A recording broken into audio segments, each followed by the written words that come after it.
আসসালামু আলাইকুম।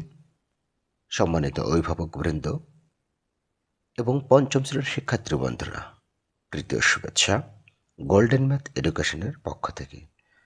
আজকে তুলে ধরছি তোমাদের গণিত বইয়ের নতুন অধ্যায় 7 গড়। যেহেতু আজকে প্রথম শুরু করলাম, সো প্রথম পৃষ্ঠা থেকেই আলোচনা। আর প্রতিটি ক্লাসেই যখন প্রথম অধ্যায়ের প্রথম দিকের আলোচনা হবে, প্রত্যেকটা অধ্যায়ের প্রথম দিকের আলোচনা, সেই ক্লাসটি বরং অত্যাধিক মনোযোগ সহকারে শুনতে হবে। কেননা এই আলোচনার মধ্যে দিয়েই তোমাদের সম্পূর্ণ প্রশ্নের উত্তরও থাকে, প্লাস কিছু কিছু খুঁটিনাটি বিষয় থাকে যেগুলো খুঁটিনাটি নয়, বরং ভেরি ভেরি ইম্পর্টেন্ট, গুরুত্বপূর্ণ বিষয়গুলা। যার কারণে তোমাকে অন্তত গড়ের গড় শুধু না, বিশেষ করে প্রতিটি অধ্যায়ের প্রথমের আলোচনাগুলো ভালোভাবে শুনতে হবে। তাহলে অনুশীলনের অঙ্কগুলো খুব সুন্দরভাবে করতে পারবে এবং বুঝতে পারবে। আর যেহেতু এটা অনলাইন ক্লাস, সো একই জিনিস বারবার যদি বলা যায় বা এই নিয়ে যদি আলোচনা করা যায়, তাহলে সেটা নিজের কাছে একটু একটু ডিস্টার্ব ফিল মনে হয়। আবার যারা নিয়মিতভাবে দেখে, 2-4 জন রয়েছে যারা নিয়মিতভাবে যারা দেখো চ্যানেলটি, আমার এই ক্লাসগুলো, তারাও বিরক্ত বোধ করো। তো যাই হোক, প্রথম ক্লাস যেহেতু অধ্যায়ের শুরুর, সো সবাই অ্যাটেনশন। আবির, লতা, আয়ান ও সুমির কাছে যথাক্রমে 18টি, 22টি, 28টি ও 16টি মার্বেল আছে। সবাইকে সমান সংখ্যক মার্বেল দিতে চাইলে প্রত্যেকে কতটি করে মার্বেল পাবে? সবাইকে সমান সংখ্যক মার্বেল দিতে চাইলে সবগুলো মার্বেল প্রথমে একত্র করি।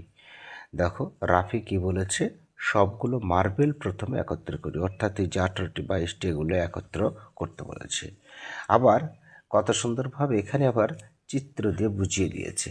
হ্যাঁ, এটা সবগুলো মার্বেল একত্র করলে আমরা পাই, সবগুলো মার্বেল অর্থাৎ এই যে আবিরের এই যে মার্বেল দেখো সাজিয়ে দিচ্ছে কি সুন্দর, লতা, হ্যাঁ, আয়ান, তারপর সুমি।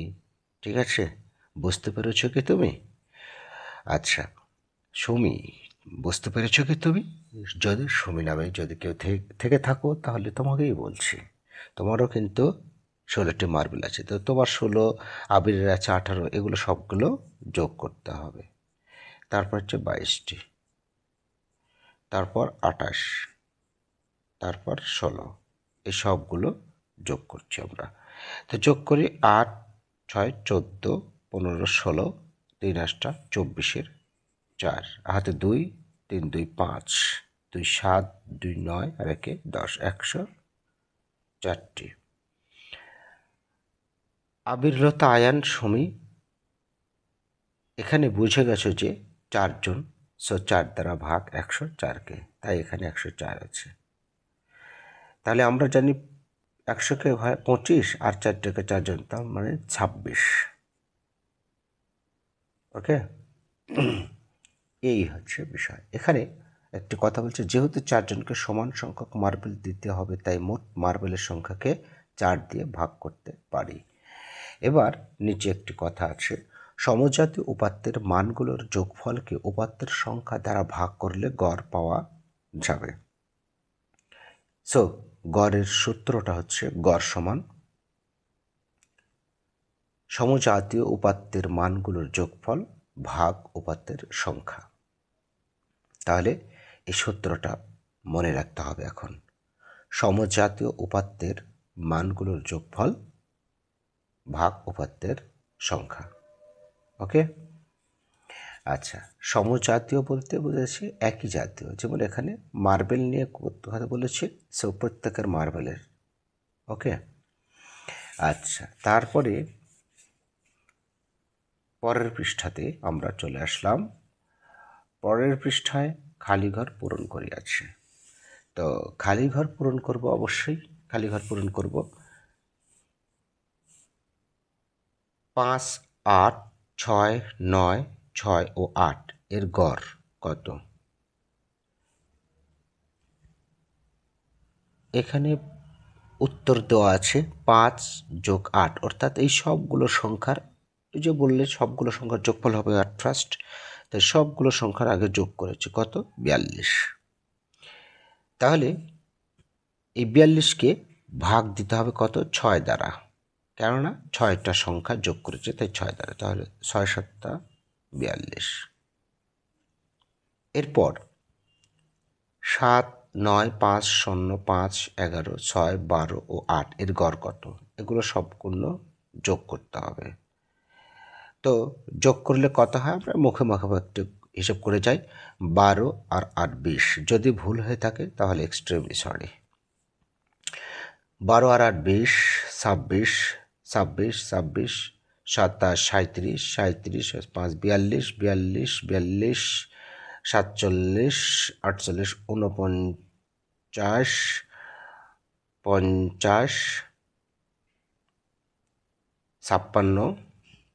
56, 57, 58, 58, 59, 60, 61, 62, 63 হচ্ছে। এই সবগুলো যোগ করলে হচ্ছে 63। এবার 63কে আমরা ভাগ করব 9 দ্বারা, কেননা 9টা আছে। 7 9 63, বা এটারও 7। এর পরবর্তীতে আবারও হিসাব করতে বলেছে এখানে।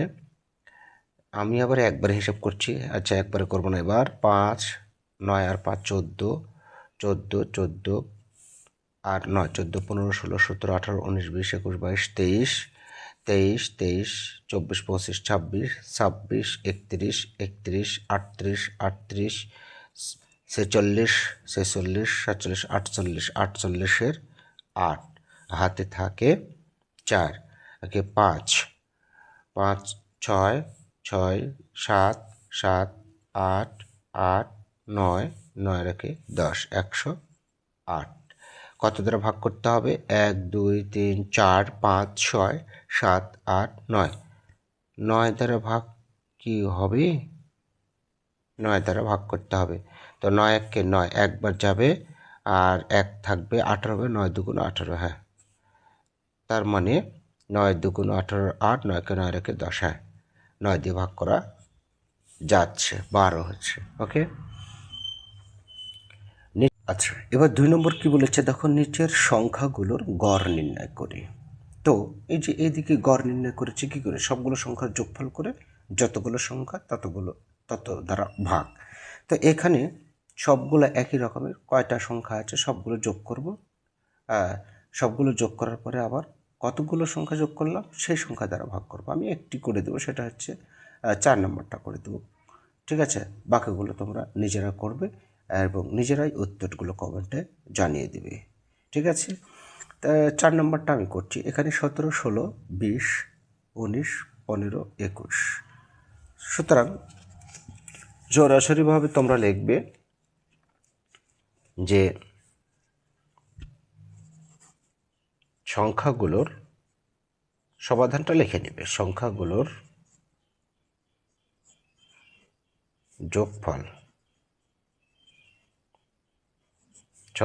যোগফল, সমান,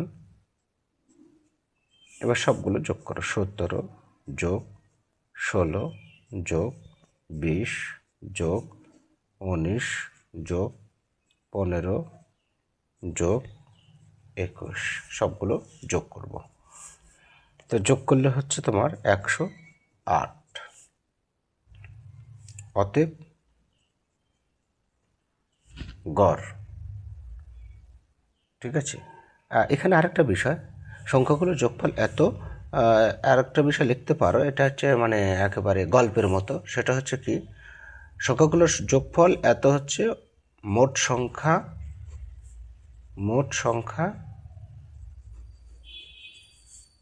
কয়টা হচ্ছে? 1 2 3 4 5 6, 6, মোট সংখ্যা 6।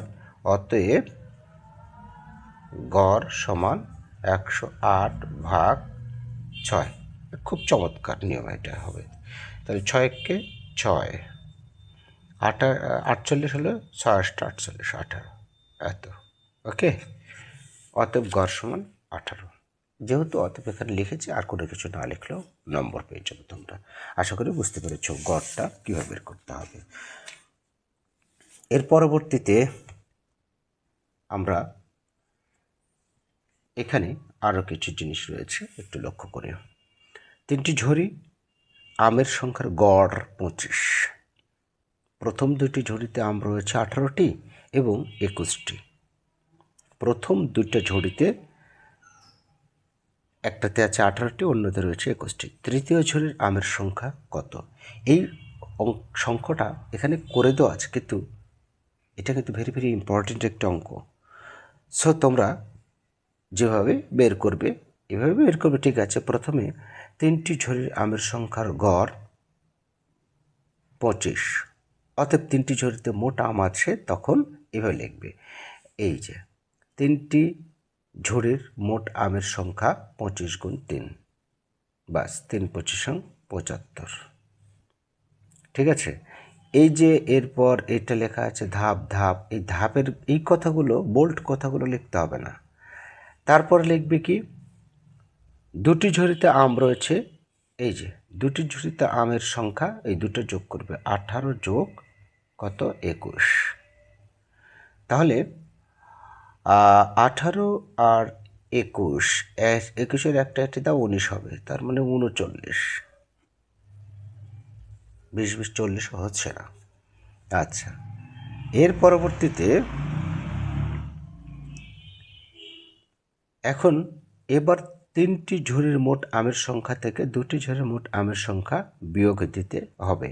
তাহলে তৃতীয় ঝুড়িতে আমের সংখ্যা এখানে লেখা যাচ্ছে, তাহলে তৃতীয় ঝুড়িতে আমের সংখ্যা, তৃতীয় ঝুড়িতে আমের সংখ্যা কত হবে? এই যে 75, কেননা 3টা ঝুড়িতে মোট ছিল 75, তার মধ্যে 2টা ঝুড়িতে বের হয়েছে 39। আর 9 আছে কত হলে 15 পাবো, 9 6 15, হাতে থাকে 1 4, 4 আছে 3 36। এটি গাণিতিক বাক্য লিখেও এটা করা যায়। হ্যাঁ, অবশ্যই গাণিতিক বাক্য লিখে করা যাবে। কিভাবে? এই যে 25 গুণ 3, তারপর ব্র্যাকেট, তারপর আবার 18 যোগ 21, এটা একটা ব্র্যাকেট রাখলাম, আর মাঝখানে বিয়োগ চিহ্ন রাখতে হবে। তাই বলছে এটা গাণিতিক বাক্যে লেখাও লেখা যায়। ও, এটা করেই দেওয়া আছে, এই যে নিচের দিকে। গাণিতিক বাক্যটি হবে 25 গুণ 3, এই যে মাঝখানে বিয়োগ চিহ্ন, তারপর 18 যোগ 21। গাণিতিক বাক্য লিখেও করা যায়। ওকে শিক্ষার্থী বন্ধুরা, তাহলে আজকে 106, 105 ও 106 এই 2 পৃষ্ঠায় থাকে, আগামী দিন ইনশাল্লাহ পরের পৃষ্ঠায় তুলে ধরবো। ভালো থেকো, সবার শুভ কামনা করে আজকের ক্লাসটি এখানে শেষ করছি। আল্লাহ হাফেজ।